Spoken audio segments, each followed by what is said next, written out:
All right, it is Tuesday night. I don't know why the two of us are on screen together. It's usually just me.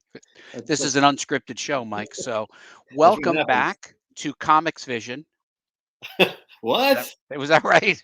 I was talking to an old wizard friend, Mike, someone we know together. Andrew Carden and I spoke together, Oh and yes. I noted that you were my co-host on Comic Book School, just like you were my co-host at Comic Book School's predecessor, Comics Vision, Those are which all good aired friends. on tens of screens sometime in the 90s. And we had right? We Yes, had at least we had at one least fan. two. Yeah, one or two fans. I'd taken off a little bit. It's 2022 is my first show back for February 1st. And I want to thank you, Mike, for holding up the pole for the tent. You did a great You know, job that's what I co-hosting. do. I'm That's a what you pole do. holder You are you you certainly are a pole holder. I feel like that's a compliment or an insult. I'm not in some 100% way. sure. In some way. Now, I do also want to thank Rob Anderson and Dee Alley for the wonderful work that they did running the show while I was on hiatus. I was on safari, and we bagged a shark. Nice. So Nice. I was You get a pretty little baby shark or what is little it? baby shark, and this close to getting a snuffleupagus. So I was, Oh, those are yeah, tough. they are tough. They're pretty brutal.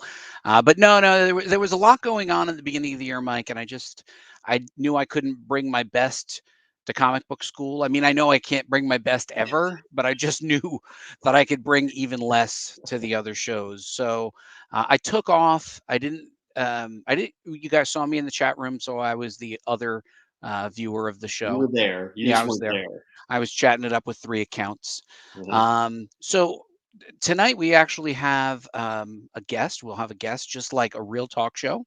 No. Yeah. So you'll have Wow. to move over on the couch. He's actually in Los Angeles with you. So it'll be pretty exciting. Big LA kind of guy doing movie and TV type of comic book adaptation things. And none of that's true. No, actually, he does. He's doing movie and TV adaptation stuff. He's actually really cool, and he has a very exciting project with a character we both know called Kolchak. Remember Kolchak from Kolchak. when you Yes, were a I kid? do. The The Night Night Stalker. Stalker. Yep. Yeah, that show scared me when I was a kid. Oh yeah. Yeah. Yeah. So he is the editor of the Kolchak Anthology, which is going to be on Kickstarter. And our very own Rob Anderson, who does Backerpause, will be speaking with him a little bit. But first, I wanted to get into a couple of 2022 housekeeping items. What do you think, Mike? You mean like you got to clean the house? Because I don't want to do that. That is undoubtedly what I meant. That's the only thing that I could have meant. I see the chats flying in here. The no people are very.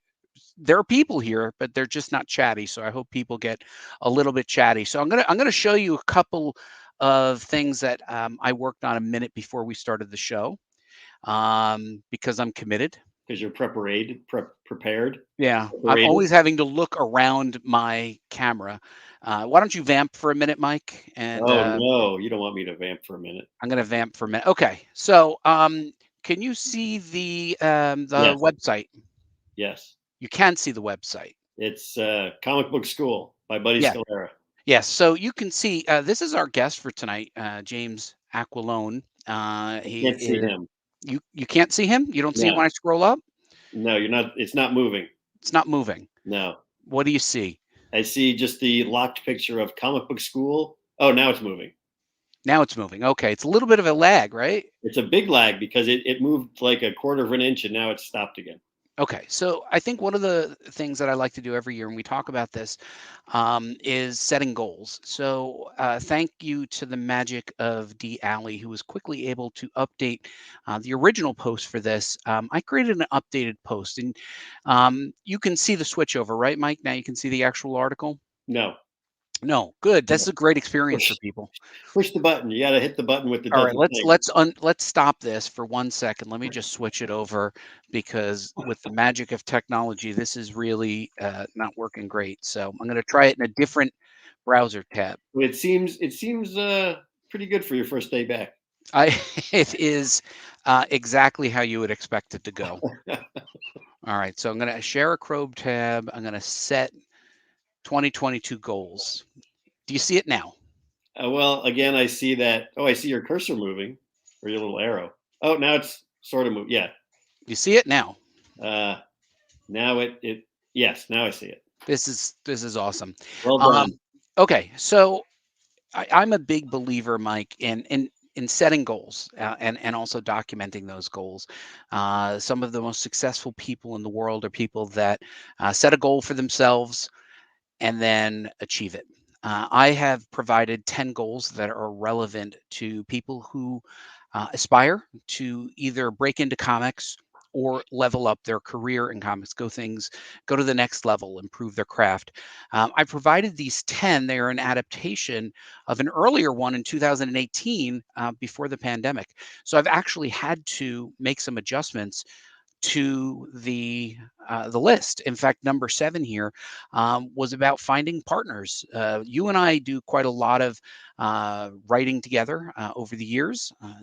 It's Yeah. always been extremely helpful to me to bring you along as a writer, somebody who I really had to carry you uh, Well, to. I, Yeah, I'm lazy, so I like to be carried anyway. So. actually, I have switched. I am the lazy one now. But what I would encourage people to do is to check out some of these goals, including documentation of those goals, setting calendar reminders quarterly for things that you'd like to do, getting involved in crowdfunding, getting involved in your own health. One of the things that is very striking for freelance creators is often they don't have great health benefits. And even if you do have great health benefits, you really need to tend to your health in order to be at your top peak performance. Um, it's about developing your personal corner of the internet, your social platform, your website, making sure your portfolio is up to date, and of course, just being more positive. People suffer from this imposter syndrome, and they're constantly trying to say like, oh, I'm not good enough, oh, I'm not and you know what, you got to be just positive. Completion is important, and in 2022 I want people to really focus on how they can take things up to the next level. So I see people in the audience. There must be a weird lag here. I see Daryl in the audience. I see Doobie Brother. What's up, doll? Daryl Adams, ROI Draws. There's people here. I'm pretty excited. I don't know why it's still sharing though. I stopped sharing my screen. It's supposed to be that storm headed your way. Yeah, it's really laggy and weird. So, Mike, do you set goals as a creator? I do. Um, Sometimes I don't follow through on them though. I'd be curious. Anybody in the audience actually document their goals? Do you document your goals, Mike? Do you write them I like down? them. Yes, I do. Especially this year because I was like, I have to get at least 5 of these things on my list done. What is one of the things that's on your list? I want to write a novel. Write a novel. Yes, Okay. that is Yeah, one that of was the the things first that one I that want. came out. You already had written a novel. I wrote a book with a friend. Co-wrote a book with a friend, and that was going back and forth, which was so much easier than writing it on your own because you hit your own. You're like, I don't know what to do next. But with the first one, I could just send it over to him, and we just shared back and forth. So it was easier. But I'd like to do one on my own, and that's a goal. And January's already gone, and I've done nothing. Daryl, I see you're a goal person. For the people who are in the chat, definitely just put out one of your top goals. Mike, I started making sure I was watching my health again. I understand that a lot of people have gained weight Yes. during the COVID lockdown. Yeah. Some people, they said, have gained upwards to 10 pounds, and I feel like I must be an overachiever because I blew past 10 pounds. 10 pounds was just the start. Right. So I'm visibly disappointed as I try to put on pants again. All I've been wearing are Yeah, sweatpants. that's all I've been wearing. Wear sweatpants or shorts with a nice stretchy band. Right. And then sometimes the stretchy band feels a little too tight, and you're like, I need to. There's something wrong with these pants. I think they're defective. You must have shrunk in the dryer. I'm committed to getting into better health and also a few projects. So I am working on my goals. I hope other people are working on their goals as well. That article was published literally 1 minute before we went live. Thank you to the graphic design magicry of Dee Alley. I gave her the 2018 version, and she 2022ified it. So thank you for that, Dee, and thank you for being patient with me as I fumble through this. The other area, Mike, that I'd really like for people to look at, I think I only can do this on this other screen here. Yeah, I'm going to have to do this. So, we talk a little bit about community, Mike, and the community benefit that we had was that we created a forum. There you go. There's the forum. We created these forums just to launch the first anthology. And what was great about these forums, Mike, was that it was a connection for people, right? It was there, this is a group chat. It was a way for people to connect. And then it started to fade away. And then we had our second anthology and people came back. But we realized that we needed a couple of new features that would enable us to give people a reason to come back more frequently and create that community. Forget distance, or if you have to not vaccinated, you are vaccinated. It doesn't matter. People are welcome in our message boards. We just launched the Help Wanted and Talent Available boards, and this is where people can post their portfolios, announce that they are available. They can say if they're looking for somebody, if they have paid jobs. In fact, we've been posting some of the paid jobs that we find out on the internet.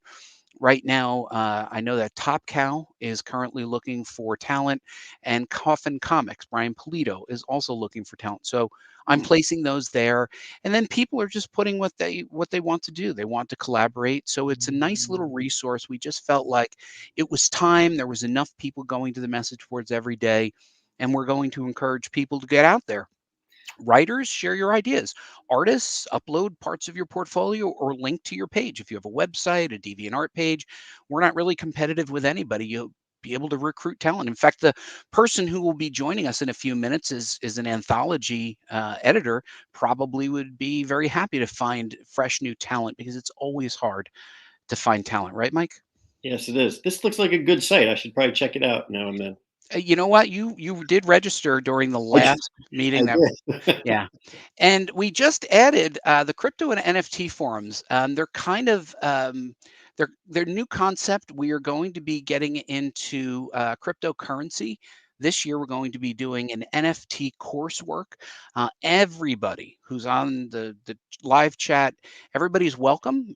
It will be a free course, and we'll be teaching you all about the basics of NFTs, how you as a creator can get involved. And it's not just for artists, because I'm a writer and I'm involved with NFTs as well. So we'll tell people how to avoid problems, how to get involved safely. And then the main forum, as you can see, it was just 4 hours ago. You can see people are getting involved. 70 replies here. People are jumping on for Monday motivational challenges, and they're sharing their art. And we're trying to really build a community here where people can go be themselves and talk on a professional level. So what I'm encouraging people to do as part of their we can stop sharing. How do I stop sharing? Hit the stop sharing button. How do I do that? There we go. There you go. There we go. So that's what we're doing, Mike. So, one of the things tied into the other things. So I was thinking about sharing the message boards, the new NFT boards, the help wanted boards, and I realized I needed to update the 2022 goal. And one of my goals should be to be a little bit more prepared. We literally did that 1 minute before we went live. That's how good we are. That's how last minute I did nothing. I just popped in here. Yes. So, I think it's a good opportunity, Mike, for us to segue to our guest. He is going to be interviewed by Mr. AnderSin. So I'm going to ask Mr. AnderSin to join us on the screen before we bring our guest on. Rob AnderSin, there he goes. Hi, Rob. Hey, Rob, thank you so much for joining us today. Great job hosting the show while I was on sabbatical. That's all we work together, right? As I always say, we rise together, help each other out when we can.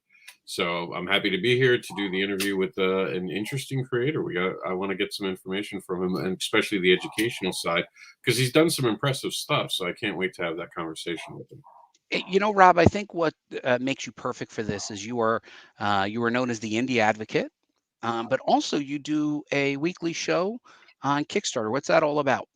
It's Backerpause. We look at it differently because there's a lot of creators who just don't understand certain aspects of crowdfunding, including the importance of their title, the importance of their image, the importance of their video. It actually started as just a video show, but this year we expanded it to all the different aspects to try to help creators level their game up, because there are a lot of creators that we would watch their videos and it was just, you didn't learn anything. And then you would look at their title and it was just like issue 2 of my book. And you're like, oh, great. And they'd put their name. What's going on? They would put their name next to it, and I'm like, I'm not being rude here. I don't know who this is, so I don't know if that name is supposed to mean anything. So we started talking about that, and we've been credited with changing a lot of different, like I've heard people who shock me that know the show that we do, and they're like, yeah, I watched you, and I changed my videos because of the way that you talked about it. So it's a fun way to sit down to also advocate while we're doing it. Everyone agrees to be on it, so it's not like we're just randomly picking things to pick on. Even my stuff is on it. I've gotten beat up a bunch of times for things I've done. So, Rob, I've seen your arms. You haven't gotten beaten up. Rob's got arms like thighs. They're got guns. He's got he's it's all implants. I just went straight for the surgery. So I'm going to say hi to some of the gang that's here. I see Marianne just joined us. Nice to see you. Vince has just joined us. Jared's there, and Rob, you want to? We're going to bounce off, and then you can bring your guest in. And there we go. Let's go to commercial break. And then when we come back, Rob will be on with his guest. We don't really have commercials. So Mike, let's just drop and they're just going to drop us out. I'm awkwardly here by myself. I guess I'm bringing the guest in myself. No, see, this is why we make rules before the show, D. This is why right now. James, welcome to the show. You are on mute, so just unmute yourself so we can start the conversation. I want to share. I'm on mute. There we go. I want to share your amazing project, and we want to get right into it. First question I have, of course, I grew up in the 80s, so I know what this is all about. This is something that was on, reruns. It was actually the generation of reruns. We got to watch everything and didn't realize as a kid that it was a rerun. We thought it was actually happening live. How did you get to be part of this project and bring this to Kickstarter? I just emailed Moonstone Books, who has the rights to Kolchak, and I gave him a proposal for a big 50th anniversary Kickstarter, and he said, sounds great. And I had done a Kickstarter the year before that was very successful called Classic Monsters Unleashed. That was a prose anthology with short stories that featured Dracula and Frankenstein. So after that, I was looking to do my next project, and I knew I wanted to do something with comic books. And then I saw that Kolchak, the 50th anniversary, was coming up that January, so it was just perfect timing. Now, of course, we're here with the Comic Book School, and I love the fact that you took the initiative yourself, because that's a great lesson to learn, to be the person who goes out and looks for it. And like you said, I want to do this. Let me reach out. I love that moxie, as they would call it. One question I have for you is, why crowdfunding? Why not just, this is a big enough project. You probably put it out by yourself. What is it that entices you to use crowdfunding to make this project come to life? Well, I think Kickstarter is just a great platform to create excitement. It's called crowdfunding, and you need a crowd. So, if you can really get that crowd going, you can really build something that's much bigger than, let's say, I just went to traditional publishing and then they just put it out on Amazon or something. You really don't have all that excitement before, and especially when you're creating the project. So then you're kind of left to okay, this is what we can do. This is what we can put out, and then we hope it sells. When you're starting here, we're starting basically from the beginning. And then when the crowd shows up, that crowd then makes the project bigger and bigger. And even with this project, we were able to add a bunch of people like Steve Niles, who we probably wouldn't be able to add if we had done it the traditional way, because a lot of people were seeing it on social media, getting excited about it, and then reaching out to us. So it's just Kickstarter and Indiegogo and all these crowdfunding platforms. I think just a really great way to like build excitement, to get that audience in there, and it does help to have all of that already there as you're just beginning the project, because then you don't really know where it's going to go. It could be something that's really big, or it could be something small, but then you know where the project's going, instead of like you try to guess when you just traditionally publish something. So I could put it together. Just tell me if I'm right about this. You're saying you launch the campaign, and then as it grows, as it gets bigger, you have the opportunity to do things like stretch goals, which brings in more people, gives Right. more people the advantage of being part of this project, which has grown. And I mean, the amazing thing that we want to talk about is that you have over 1,200 backers in itself, which is amazing on Kickstarter. Congratulations with that. But not only that, you get to have this amazing group that you're working with. So how is it for you? Because this is something we've honestly done for 2 years. We're going to go into our third year of building an anthology. For creators out there who want to run their own anthology and people to be in an anthology, could you first tell us how it is to create and run one? And then second, why is it important for a creator to get their name out there using anthologies? Because I know that's a big thing and it helps people break in. Could you just go over those two things for me? Yeah, I think doing the anthology is a great way to break in, because you get to work with so many people, and then you make a lot of connections. Like when you're first starting out, it's really hard to network because you don't have too much content out there, and no one wants to talk to you. So if you are doing an anthology and you're paying, then people will come on board, and then you can make a lot of connections, and you can kind of you can jump up a few levels just by doing an anthology. So that was one of the things I knew I wanted to do. Eventually, get into anthologies, so that way I can work with a bunch of people. And in this campaign, I'm working with at least 30 people. And my last one, I think it was even over 30, because we had 30 stories. So you end up working with a ton of people. So within a year, I've been working with like probably close to 100 people. Writers, artists, PR, and then if you get pressed, then that helps too. And then so it really kind of jump started my career. Was really doing the anthologies, because I had published a couple of novels, and they even picked up their options. But it was really when I started getting into the anthologies and being an editor that things really started to take off. So now 1,200 is an amazing number. And I know it's bigger than 1,200, and we'll give the number as soon as I'm done scrolling. So I'm trying to show the audience while we're talking. How do you build that kind of base? I mean, that's an amazing number for something on crowdfunding. Usually crowdfunding is celebrated at 200 to 300 backers, and 100 is considered doing it right. So how do you get to that level? What advice can you give to everyone watching right now who want to crowdfund? Well, one thing that really helped was hiring a great publicist. So he helped to get us a lot of press. The other thing is that we're doing a graphic novel based on a cult TV show. So there's already like that brand recognition. That was Kolchak. Then we were promoting this for about 3 months before we even launched. So we had a really strong plan to drive people to the Kickstarter preview page. So that was what it was all about. For those 3 months, it was all about get people to sign up on the preview page to get that email. So when we launch, you have that big day. Because on Kickstarter, it's all about that first day. If you have a really good first day, then you're okay. And if you have a bad first day, it's virtually impossible to catch up in the middle of the campaign. So it really, I mean, most of your promotion should really go into the pre-launch.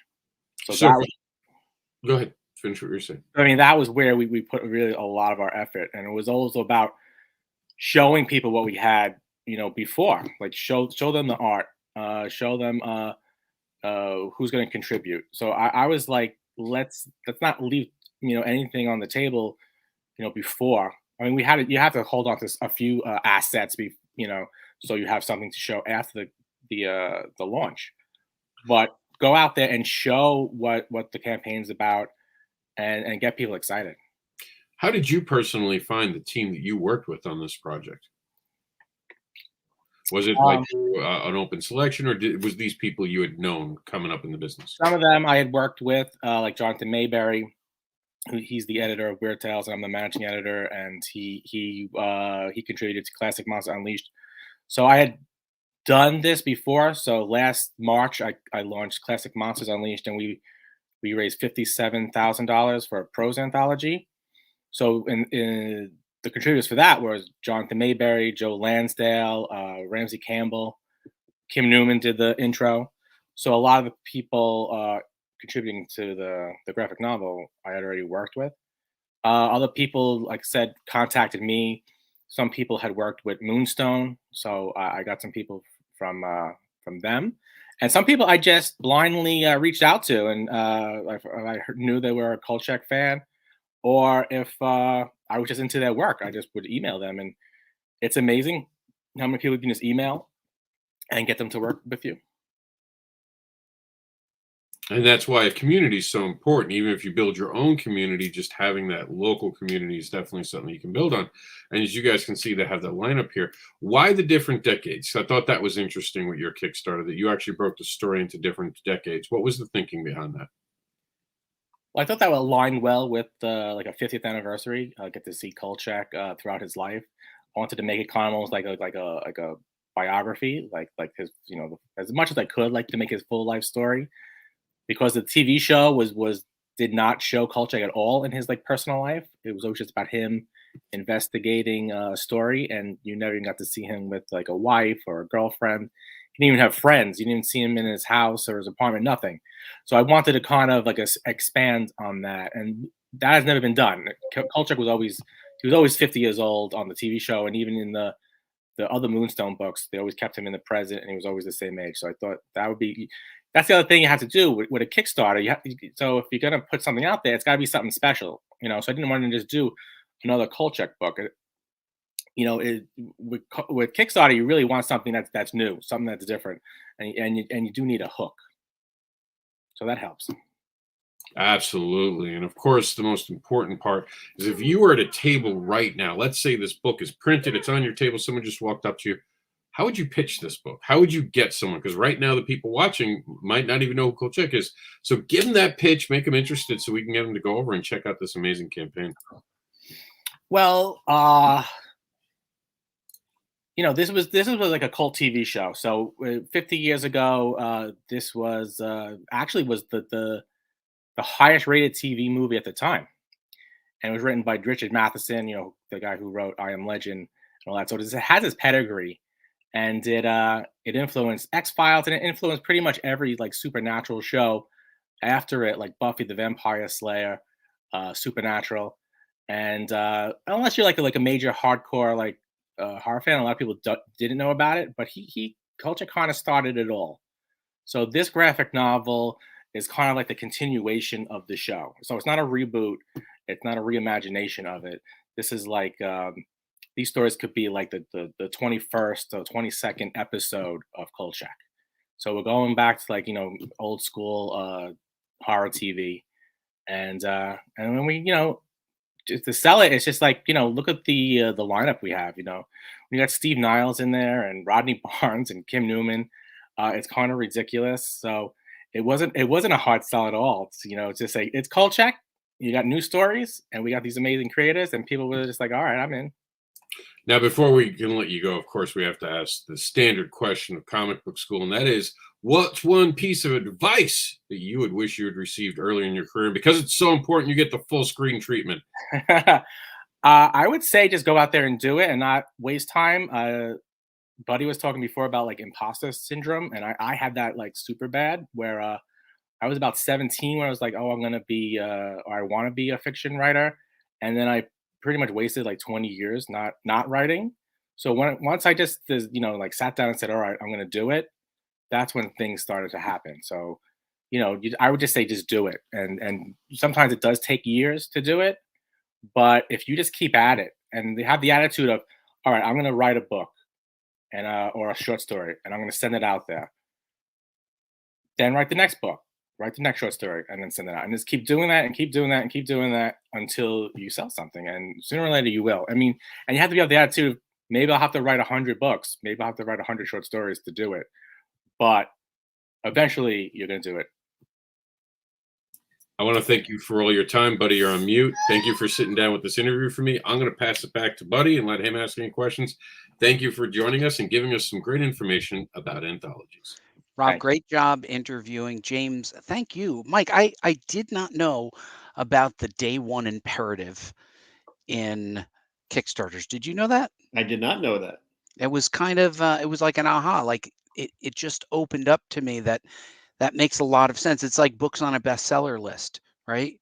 That's why so many authors will push that first week, because that's how they get that surge. So I really that was a great piece of advice, James, and I also like the takeaway that you provided for us. Thank you so much for joining us. Best of luck on the book. I'm expecting that you guys you've already far exceeded your goal, but I expect great things from you in the future.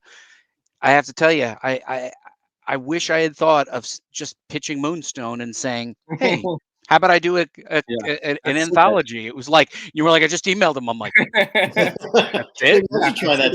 Success. Just start emailing everybody. Yeah, I mean, you kind of go like this. Well, shoot, I could have done that. I wish I had a better story, but yeah, that was all. That's the best story, actually. I just emailed him. So, James, will you come back one day and give us an update? Yeah, absolutely. That sounds great. Thank you so much for joining the show. Wait in the green room. As I mentioned, D. Alley usually keeps licorice back there, or some hard candy in between the couch cushions. Help yourself. Thank you. All right. See you. So, Mike. Yes. I am absolutely just blown away by the fact that he just randomly emailed an editor that he didn't know, pitched an idea, and the guy was like, "Sure." Yeah. Well, I mean, did he just do it to that one, or were there more? I don't know. It sounded like he had done it to more, but like this was a perfect one, and he did something that was incredibly cool.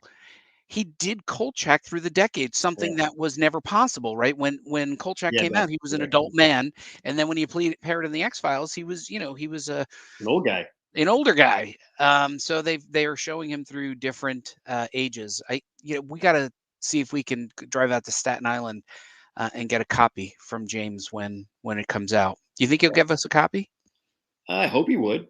Remember when the height of fun for us at Wizard was going around getting free T-shirts? Oh, yes. I still do that. Where do you go? I tell my wife the shirts I want, and then she gets them for me. Oh, well, they're not technically free. So, Mike, proven through physics and scientific testing, the absolute best part of the show. Our audience waits with bated breath for the check this out segment. We'll pull up the check this out graphic. I think Dee actually created a new one. Did she? Yeah, here you go. There you go. We now have a graphic. Mike, check this out. I'm not 100% sure who did this. So I think this was Jared, right? I did this one. You did this. No, I'm pretty sure it was Jared that did this one. You don't have one, do you? I don't have one. I wasn't prepared, as always. Right. I have a double large one. So I have had this book for a long time. I am, like you, a huge Star Wars fan, such a Star Wars fan that I literally bought the book that breaks down every section of every vehicle in great detail. Wow. I never knew all the things about the Millennium Falcon, and now I know like what every hose and chamber does because I'm a massive geek. Now, did you actually read it, or did you just skim it? Well, this is not much to read. I mean, there's a lot of information there. Right. There's just description text. Yeah. It's like an engineering drawing for people who are completely just obsessed with the details. You know, I'm a car guy. So it's sort of like a cross section of a car where you do this. But for me, it was very educational. I don't know why my voice keeps doing that. For me, it was really educational because I just think about the detail that goes into the vehicles to make them feel real. And I think that was what resonated with the first Star Wars with all of us. It just seemed so real. And this is part of it. So I love this book. Apparently there's others in the series. This one is truly just beat up. But I love it. Yeah. Could you actually build your own Millennium Falcon from those descriptions in there? I would imagine that that's how they got this. Like they got a Millennium Falcon and then they meticulously took it apart and then reassembled it and was able to fly it Tell you around. all about it. Fly it around. So, Mike, I thanks for to you for holding up the show and the whole team. I really appreciate it. We'll be back with some segments. We actually will have some Comics Vision segments. We found some No. original segments. Yes. Oh boy. D. Alley and I are quite literally now pulling them together and showing some of those segments when you and I were a tad bit younger. Some of us had more hair. Yep. And then A.A. Rubin, R.A. Rubin, has also done some pre-recorded interviews with creators. So we'll be starting to show those in upcoming episodes. For those who are watching tonight, be sure to hit that like button, subscribe, and the little alarm on the top. We want to make sure that you never miss an episode. Go to thecomicbookschool.com to check out all the great resources. Mike, can they find you on the Twitters at Mike Fasolo 1987? They can, and on the Instagrams. They can. And I'm at Comic Book School, all things. Thank you so much for everybody for joining us. We look forward to seeing you next Tuesday for more Comic Book School. Good night, everybody. Right.